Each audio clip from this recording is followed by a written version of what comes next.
Superman को release हुए कुछ दिन तो हो ही गए हैं और बॉक्स ऑफिस कलेक्शन की बात मुझे लगा कि कर लेनी चाहिए, क्योंकि कल मैंने एक कमेंट पढ़ा था जिसके अंदर एक भाई बोल रहे थे कि सुपरमैन मूवी ने मैसिव कलेक्शन किया, इतना जबरदस्त कलेक्शन किया है कि सब लोग शॉक्ड हो गए। मतलब कि अपनी भाषा में उन्होंने कुछ लिखा था, लेकिन उसका मतलब यही था कि एकदम ग्राउंड ब्रेकिंग कलेक्शन किया है सुपरमैन मूवी ने। और मुझे तो कलेक्शन हर समय पता ही रहता है, क्योंकि मैं कंटिन्यूसली चेक करता रहता हूँ। वीडियो आने में भले देर हो जाए, लेकिन पता मुझे रहता है कब कौन सी मूवी कितना कलेक्शन कर रही है। तो मुझे थोड़ी सी हंसी आई उस कमेंट के ऊपर, क्योंकि जो रिपोर्ट्स निकल के सामने आई है उसके अंदर कहीं पे भी ऐसा कुछ तो नहीं लिखा या ऐसा कुछ तो सामने नहीं आया जिसकी वजह से हम कहें कि ग्राउंड ब्रेकिंग कलेक्शन इस मूवी ने किया है। वैसे हम बात करेंगे कितना कलेक्शन किया, फ्यूचर में कितना कलेक्शन कर सकती है, साथ में ये भी बात करेंगे थिएटर ऑक्यूपेंसी की कि थिएटर्स कितने भरे हुए हैं, क्योंकि अगर मूवी सच में लोगों को पसंद आ रही है तब तो थिएटर्स खचाखच भरे होने चाहिए। हम डोमेस्टिक कलेक्शन की भी बात करेंगे जो कि अमेरिका से आ रहा है, साथ में हम लोग इंटरनेशनल कलेक्शन जिसके अंदर चाइना, इंडिया, मल्टीपल कंट्रीज शामिल हैं, उन सब की बात भी करेंगे। और ये भी बात करेंगे कि ये मूवी कहां तक जाएगी, कितना इसका बजट है, हर एक चीज के बारे में इस वीडियो के अंदर हम लोग बात करेंगे। जहां पे सबसे पहले इस मूवी के बजट की बात कर लेते हैं, क्योंकि उससे आपको एक अंदाजा लग जाएगा कि इस मूवी को कितना कलेक्शन करना पड़ेगा सक्सेसफुल होने के लिए। जहां पे इस मूवी का बजट 225 मिलियन से 250 मिलियन के करीब बताया जा रहा है, जो कि इसका प्रोडक्शन बजट है। मतलब मूवी बनाने में इतना खर्चा हुआ, और रिपोर्ट्स की माने तो $100 मिलियन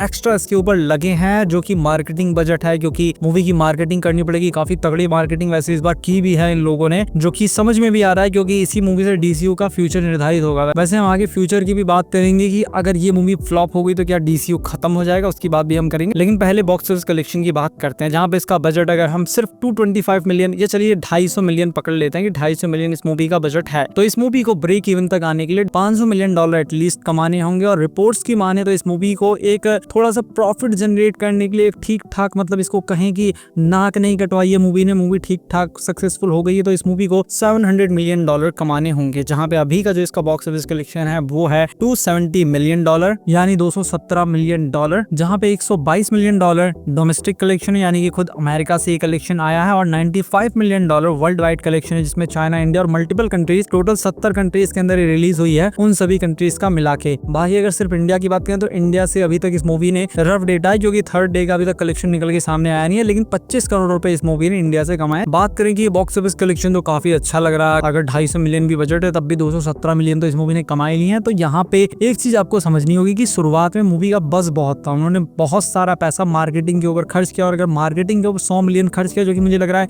किया है, तो बजट हो जाता है $350 मिलियन, और $350 मिलियन के कंपैरिजन में इनको कमाने पड़ेंगे $700 मिलियन। तो यहाँ पे इन्होंने मार्केटिंग पे बहुत पैसा खर्च किया था। आप सबको पता होगा इतना बज़ इस मूवी का बना हुआ था, हर जगह ये लोग जा जाके इंटरव्यू दे रहे थे, हर तरफ एड लग रहे थे, होर्डिंग्स लगी हुई थी, बिल बोर्ड्स पे इसके नाम आ रहे थे, और बहुत सारे यूट्यूबर्स को पैसे भी दिए गए थे। तो इस वजह से जो एक इनिशियल बस क्रिएट हो गया था, और इनिशियल बस की वजह से हर किसी को लगा मूवी बहुत अच्छी है, मुझे भी लगा बहुत अच्छी, और ट्रेलर हम लोगों ने देखा ही था, ट्रेलर एकदम कमाल का लग रहा था। इसी वजह से हर कोई मूवी के ऊपर टूट पड़ा, जैसे कि मल्टीपल मूवीज के अंदर होता है। इसीलिए इनिशियल कलेक्शन को देख के कोई ये नहीं कह सकता मूवी कितनी बड़ी, कितनी कमाल की होगी, क्योंकि ठग्स ऑफ हिंदुस्तान मूवी का जो पहले दिन का कलेक्शन था वो 50 करोड़ से ऊपर था, लेकिन मूवी उसके बाद फ्लॉप हो गई थी। तो यहाँ पे कहने का मतलब ये है कि फर्स्ट डे की कलेक्शन से कोई ये नहीं कह सकता कि मूवी आखिर कितनी अच्छी है, कितनी बुरी है। तो यहाँ पे जो बॉक्स ऑफिस कलेक्शन निकल गया है 217 मिलियन, इससे भी कई ज्यादा मूवीज ने कमाया। मैं बहुत सी ऐसी मूवीज को जानता हूँ जो कि सिर्फ 2-3 दिन के कलेक्शन में इस मूवी को बड़े आराम से बीट कर दिए। तो यहाँ पे ये कोई बहुत बड़ा ब्रेक थ्रू नहीं है इस मूवी के लिए, लेकिन ये भी नहीं कह सकते कि मूवी फ्लॉप हो जाएगी, क्योंकि पूरी तरीके से चीजें डिपेंड करती हैं ऑडियंस के ऊपर। जैसे मुझे कुछ ज्यादा पसंद आई नहीं, लेकिन बहुत से लोगों को पसंद आ भी रही होगी, तो वो लोग देखने जाएंगे, जिसकी वजह से फ्यूचर में पता लगेगा ये मूवी कितना कलेक्शन करेगी। लेकिन अभी का जो बॉक्स ऑफिस कलेक्शन है उसके हिसाब से इसने कुछ बहुत ज्यादा ग्राउंड ब्रेकिंग नहीं किया। हाँ, डोमेस्टिकली इसने अच्छा खासा कलेक्शन किया है, 122 मिलियन कमाए हैं, लेकिन वर्ल्ड वाइड ये मूवी बहुत ज्यादा अच्छा परफॉर्म कर नहीं रही है। ना चाइना के अंदर बहुत ज्यादा इसको लोग देख रहे हैं, ना इंडिया के अंदर, ना यूरोप के अंदर। मतलब इसको ये नहीं कह सकते कि इंटरनेशनली ये मूवी बहुत ज्यादा हिट हो गई। इंटरनेशनल मार्केट में ये मूवी थोड़ी सी फीकी पड़ रही है। अब वो एग्जैक्टली कितनी फीकी पड़ रही है या कितनी अच्छी है वो तो आगे पता लगेगा, और मुझे लगता है बस एक हफ्ते की बात है, एक हफ्ते में सब क्लियर हो जाएगा कितना ये मूवी कलेक्शन करने वाली है और किस ट्रेजेक्टरी में ये मूवी जा रही है, ऊपर जाएगी या नीचे जाएगी। बाकी थिएटर ऑक्यूपेंसी की बात करें तो हम यहाँ पे इंडिया के थिएटर्स चेक कर सकते हैं। तो मैंने इंडिया के सारे थिएटर्स चेक किए, जिनको आप अपनी स्क्रीन पर देख सकते हैं। थिएटर ऑक्यूपेंसी की बात करें तो हम यहाँ पे दिल्ली सेट कर देते हैं, और बुक माई शो पे अगर जाते हैं टिकट चेक करने, तो अगर हिंदी 2D की बात करें तो यहाँ पे ऑलमोस्ट थिएटर्स खाली दिख रहे हैं सारे के सारे। एक काम करते हैं, चेक कर लेते हैं ओपन करके। यहाँ पे आप देख सकते हैं ऑलमोस्ट थिएटर पूरा खाली पड़ा है।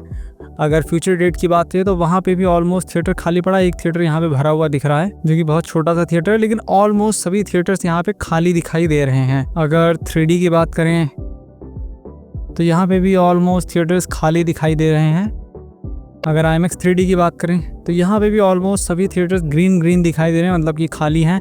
IMAX 2D की अगर बात करें तो यहाँ पे भी ऑलमोस्ट सभी थिएटर्स खाली दिखाई दे रहे हैं। स्टेट चेंज करके चेक कर लेते हैं। काफ़ी लोगों को लग रहा होगा दिल्ली के अंदर हो सकता है इतने लोग ना, मुंबई कर लेते हैं। तो मुंबई में भी ऑलमोस्ट IMAX 2D खाली है, IMAX 3D ऑलमोस्ट यहाँ पे खाली दिखाई दे रहा है। कुछ जगह 2 शोज थोड़े से ऑलमोस्ट फिल दिखा रहे हैं, बाकी सारे के सारे थिएटर्स खाली पड़े हैं। तो इससे हमको पता लग जाता है ज़्यादातर लोग इस मूवी को अभी के लिए देख नहीं रहे हैं, तो आपको थिएटर ऑक्यूपेंसी का अंदाजा लग गया होगा। बाकी आप खुद भी बुक माई शो पे या मल्टीपल ऐप्स पे चेक कर सकते हैं कि आपके एरिया में कितनी थिएटर बुकिंग चल रही है, कितना लोग मूवी को देखने जा रहे हैं, कितना नहीं, वो आपके ऊपर डिपेंड करता है। लेकिन थिएटर में ऐसा कोई बहुत ज़्यादा भीड़ भाड़ दिख नहीं रही है। लेकिन इससे ये नहीं होता कि इंडिया में कलेक्शन नहीं हो रहा तो मूवी फ्लॉप हो जाएगी, नहीं, ऐसा भी नहीं है। मल्टीपल कंट्रीज हैं, अमेरिका चाहे तो खुद भी 500-600 मिलियन तक इस मूवी को पहुंचा सकता है, चाइना भी पहुंचा सकता है। लेकिन चाइना में मॉडरेट कलेक्शन ये मूवी कर रही है, और अभी वैसे भी 2-3 दिन का ही डेटा निकल के सामने आया है। तो ये पूरी तरीके से निर्भर करता है फ्यूचर के ऊपर कि फ्यूचर में ये मूवी कितना पैसा कमाएगी। लेकिन ये सोच लेना कि ये मूवी मैसिव हिट हो जाएगी, ये आई थिंक अभी के लिए सही नहीं है। बाकी बात करें फ्यूचर की, तो जेम्स गन से जब पूछा गया कि अगर मूवी 700 मिलियन नहीं कमाई तो क्या आप इसको फ्लॉप मान लेंगे, तो वहां पे वो रिपोर्ट्स पढ़ चुके थे, भाप चुके थे कि लोगों को इतनी ये मूवी पसंद नहीं आ रही। बहुत सारी पब्लिक है जिसको इतनी पसंद नहीं आ रही, कुछ को आ रही है, कुछ को नहीं आ रही है। तो इस वजह से उन्होंने वहां पे सफाई देते हुए कहा कि ये बकवास बात है, $700 मिलियन अगर नहीं भी कमाएगी तो हम ये नहीं मानेंगे कि मूवी फ्लॉप हो जाएगी, और हम DCU को नहीं रोकने वाले। और ये सच बात है, और DCU को नहीं रोकेंगे सिर्फ एक मूवी के दम पे, क्योंकि आगे और भी मूवीज कंटिन्यूअसली बन रही हैं। इवन जो सुपर गर्ल मूवी है उसकी शूटिंग चल रही है और जोरों शोरों से उस मूवी के ऊपर काम चल रहा है, और जल्द ही हमको वो देखने को मिलेगी। जहाँ पे वो मूवी कैसी होगी वो तो भविष्य ही बताएगा। लेकिन इस मूवी के फ्लॉप होने से थोड़ा झटका लग जाएगा DCU को, लेकिन ये कहीं पूरी तरीके से फ्लॉप हो जाएगा तो आई थिंक ऐसा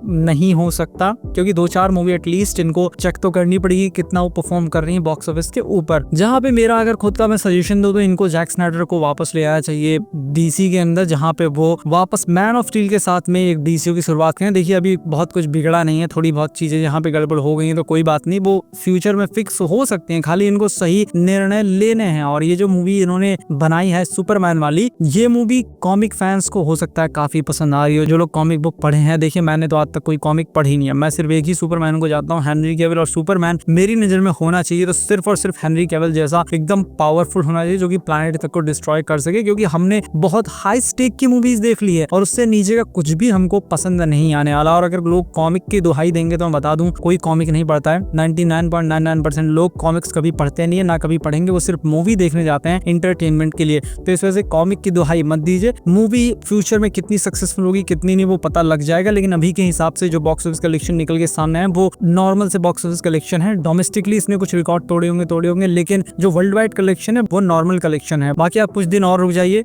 1 हफ्ता मुश्किल से, उसके बाद पूरी तरीके से सब कुछ क्लियर हो जाएगा कि ये मूवी किस ट्रेजेक्टरी में जाएगी। बाकी आपको क्या लगता है, मूवी सक्सेसफुल होगी या फ्लॉप होगी, कमेंट के अंदर जरूर बताइए। बाकी अगर आपको वीडियो पसंद आया तो इस वीडियो को लाइक कीजिए, चैनल को सब्सक्राइब कीजिए। मैं मिलता हूं आपसे अपनी नेक्स्ट वीडियो में।